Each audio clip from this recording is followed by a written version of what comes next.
ಇನ್ನು ಈಗಷ್ಟೇ ನಾವು ವಾಲ್ಮೀಕಿ ಪ್ರಕರಣದ ಡೆವಲಪ್ಮೆಂಟ್ ಅನ್ನ ನೋಡಿದ್ವಿ. ಆದರೆ ಮತ್ತೊಂದು ಕಡೆ ಮೂಡಾ ಕೇಸ್ ಬೆನ್ನಲ್ಲೇ ಸಿಎಂ ಸಿದ್ದರಾಮಯ್ಯಗೆ ಈಗ ಮತ್ತೊಂದು ಶಾಕ್ ಇದೆ. ಸಿಎಂ ಸಿದ್ದರಾಮಯ್ಯ ವಿರುದ್ಧ 500 ಕೋಟಿ ಕಿಕ್ ಬ್ಯಾಕ್ ಆರೋಪ.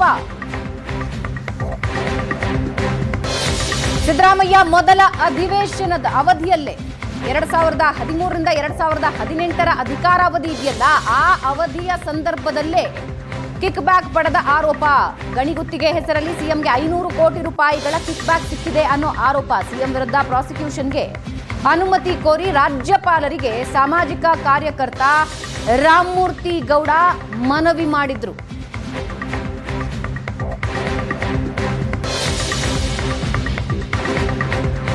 ಮೂಡಾ ಕೇಸ್ ಬೆನ್ನಲ್ಲೇ ಸಿಎಂ ಸಿದ್ದರಾಮಯ್ಯಗೆ ಮತ್ತೊಂದು ಶಾಕ್ ಇದು. 2015ರಲ್ಲಿ ಗಣಿಗುತ್ತಿಗೆ ನವೀಕರಣ ಮಾಡಲಾಗಿದೆ. ಇನ್ನು ಪ್ರಕರಣದ ತನಿಖೆಯನ್ನ ಎದುರಿಸುತ್ತಿದ್ದ ಕಂಪನಿಗಳ ಗಣಿಗುತ್ತಿಗೆ ಲೈಸೆನ್ಸ್ ಅನ್ನ ಕೂಡ ರಿನ್ಯೂವಲ್ ಮಾಡಲಾಗಿದೆ, ನವೀಕರಣಗೊಳಿಸಲಾಗಿದೆ. 500 ಕೋಟಿ ರೂಪಾಯಿಗಳ ಕಿಕ್ ಬ್ಯಾಕ್ ಪಡೆದುಕೊಳ್ಳಲಾಗಿದೆ. ಇದರಿಂದಾಗಿ ರಾಜ್ಯದ ಬೊಕ್ಕಸಕ್ಕೆ 5,000 ಕೋಟಿಗಳ ನಷ್ಟ ಆಗಿದೆ ಅನ್ನೋದು ಸಾಮಾಜಿಕ ಕಾರ್ಯಕರ್ತ ರಾಮಮೂರ್ತಿ ಗೌಡ ಅವರ ಆರೋಪ. ಹಾಗಾಗಿ ಸಿಎಂ ವಿರುದ್ಧ ಪ್ರಾಸಿಕ್ಯೂಷನ್ಗೆ ಅನುಮತಿ ಕೊಡಿ ಅಂತ ರಾಜ್ಯಪಾಲರಿಗೆ ಬರೆದಿದ್ದಾರೆ.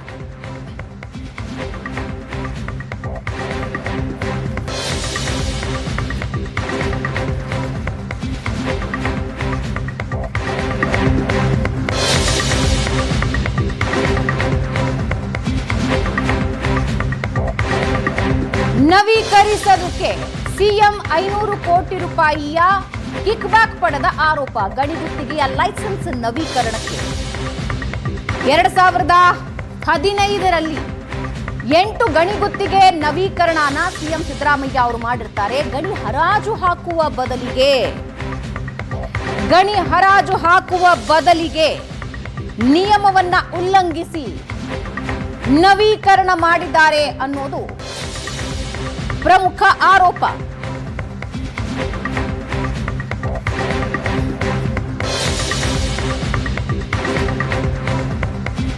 ಕೇಂದ್ರ ಸರ್ಕಾರದ ನಿಯಮ ಉಲ್ಲಂಘಿಸಿದ್ರ ಹಾಗಾದ್ರೆ ಸಿಎಂ ಸಿದ್ದರಾಮಯ್ಯ ಸಾಲಿಸಿಟರ್ ಜನರಲ್ ಬಳಿ ಕೂಡ ಚರ್ಚೆ ನಡೆಸಿ ರಾಜ್ಯಪಾಲರ ತೀರ್ಮಾನ. ನವೀಕರಣದ ಆರೋಪ. ಸಾಕಷ್ಟು ವರ್ಷಗಳಿಂದ ಬಾಕಿ ಇದ್ದ ಲೈಸೆನ್ಸ್ ಅನ್ನ ನವೀಕರಣ ಮಾಡಿದ್ದಾರೆ. 2015ರಲ್ಲಿ ಸಿಎಂ ವಿರುದ್ಧದ ದೂರಿನ ಬಗ್ಗೆ ಮಾಹಿತಿ ಪಡ್ಕೊಂಡಿದ್ದಾರೆ ಗವರ್ನರ್. ಸಾಲಿಸಿಟರ್ ಜನರಲ್ ಜೊತೆಗೆ ಕೂಡ ಮಾತುಕತೆಯಾಗಿದೆ. ದೂರು ಸ್ವೀಕರಿಸಿ ಕಾನೂನು ವಿಭಾಗದ ಅಭಿಪ್ರಾಯವನ್ನ ಕೂಡ ಗವರ್ನರ್ ಕೇಳಿದ್ದಾರೆ. ಸಾಲಿಸಿಟರ್ ಜನರಲ್ ಬಳಿ ಚರ್ಚೆ ನಡೆಸಿ ರಾಜ್ಯಪಾಲರು ತೀರ್ಮಾನಿಸೋರಿದ್ದಾರೆ. ಸಿಎಂ ವಿರುದ್ಧದ ದೂರಿನ ಬಗ್ಗೆ ಈಗಾಗಲೇ ಗವರ್ನರ್ ಮಾಹಿತಿ ಪಡ್ಕೊಂಡಿದ್ದಾರೆ. 2015ರಲ್ಲಿ ನಡೆದಿರೋ ಪ್ರಕರಣ.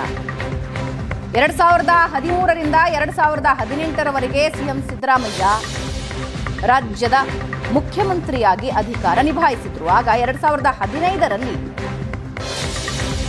ಗಣಿಗುತ್ತಿಗೆ ನವೀಕರಣ ಮಾಡಿದ್ದಾರೆ. ಅದು 8 ಕಂಪನಿಗಳ ಮಾತ್ರ.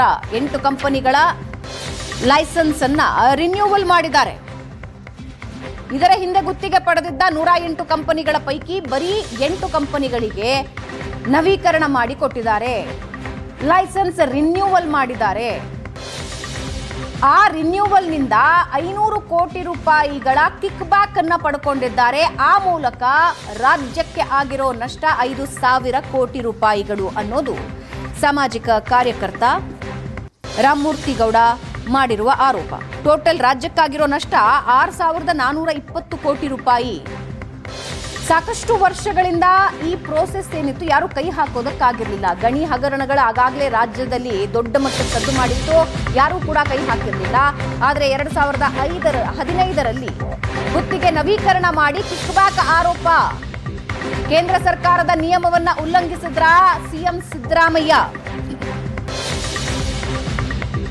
ಗಣಿ ಗುತ್ತಿಗೆಯನ್ನ ಹರಾಜಿನ ಮೂಲಕವೇ ನೀಡಬೇಕು ಅನ್ನೋ ಕಾನೂನು 2015 ಜನವರಿ 12ರಂದು ಸುಗ್ರೀವಾಜ್ಞೆಯನ್ನ ಹೊರಡಿಸಿರುತ್ತೆ ಕೇಂದ್ರ ಸರ್ಕಾರ. ಅದೇ ದಿನ 6 ಕಂಪನಿಗಳಿಗೆ ಗುತ್ತಿಗೆ ನವೀಕರಣ ಮಾಡಿರ್ತಾರೆ ಸಿಎಂ.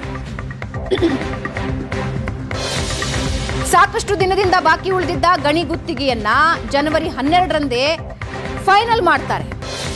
ಅದಾದ ಮೇಲೆ ಮತ್ತೆರಡು ಕಂಪನಿಗಳಿಗೆ ಇವರು ನವೀಕರಣ ಮಾಡಿಸಿದ್ದು ಜನವರಿ 19, 2015. ಅಂದ್ರೆ 2015 ಜನವರಿ 12ನೇ ತಾರೀಕು ಕೇಂದ್ರ ಸರ್ಕಾರ ಒಂದು ಸುಗ್ರೀವಾಜ್ಞೆ ಹೊರಡಿಸುತ್ತೆ. ಏನಾ ಸುಗ್ರೀವಾಜ್ಞೆ? ಗಣಿ ಗುತ್ತಿಗೆಯನ್ನ ಹರಾಜಿನ ಮೂಲಕವೇ ನೀಡಬೇಕು. ಯಾವ ದಿನ ಕೇಂದ್ರ ಸರ್ಕಾರ ಈ ಸುಗ್ರೀವಾಜ್ಞೆ ಹೊರಡಿಸುತ್ತೋ ಅದೇ ದಿನ 6 ಕಂಪನಿಗೆ ನವೀಕರಣ ಮಾಡಿರ್ತಾರೆ ಗಣಿ ಗುತ್ತಿಗೆನ. ಲೈಸೆನ್ಸ್ ಅನ್ನ ನವೀಕರಣ ಯಾವಾಗ ಸುಗ್ರೀವಾಜ್ಞೆ ಹೊರಡಿಸಿರ್ತಾರೋ ಅದೇ ದಿನ ಮಾಡ್ತಾರೆ 6 ಕಂಪನಿಗಳಿಗೆ. ಅದಾದ 7 ದಿನಕ್ಕೆ ಅಂದ್ರೆ ಜನವರಿ 19, 2015ನೇ ತಾರೀಕು ಮತ್ತೆ 2 ಕಂಪನಿಗಳ ಗುತ್ತಿಗೆ ನವೀಕರಣ ಮಾಡಿದ್ದಾರೆ. ಒಟ್ಟು 8 ಕಂಪನಿಗಳ ಗುತ್ತಿಗೆ ನವೀಕರಣವನ್ನ ಸಿದ್ದರಾಮಯ್ಯ ಮಾಡಿಕೊಟ್ಟಿದ್ದಾರೆ. ನಿಯಮ ಉಲ್ಲಂಘಿಸಿ 2386 ಎಕರೆ ಭೂಮಿ 8 ಕಂಪನಿಗಳಿಗೆ ಹಂಚಿಕೆ ಮಾಡಿದ್ದಾರೆ. ಈ ಹಿಂದೆ ಗುತ್ತಿಗೆ ಪಡೆದಿದ್ದ 108 ಕಂಪನಿಗಳ ಪೈಕಿ 8 ಕಂಪನಿಗಳಿಗೆ ಮಾತ್ರ ನವೀಕರಣ ಆಗಿದೆ. ಇದಕ್ಕೆ ಅವರು ಪಡೆದಿರುವ ಕಿಕ್ ಬ್ಯಾಕ್ 500 ಕೋಟಿ ರೂಪಾಯಿ ಅನ್ನೋದು ಸಾಮಾಜಿಕ ಕಾರ್ಯಕರ್ತ ರಾಮಮೂರ್ತಿ ಗೌಡ ಮಾಡ್ತಾ ಇರೋ ಆರೋಪ.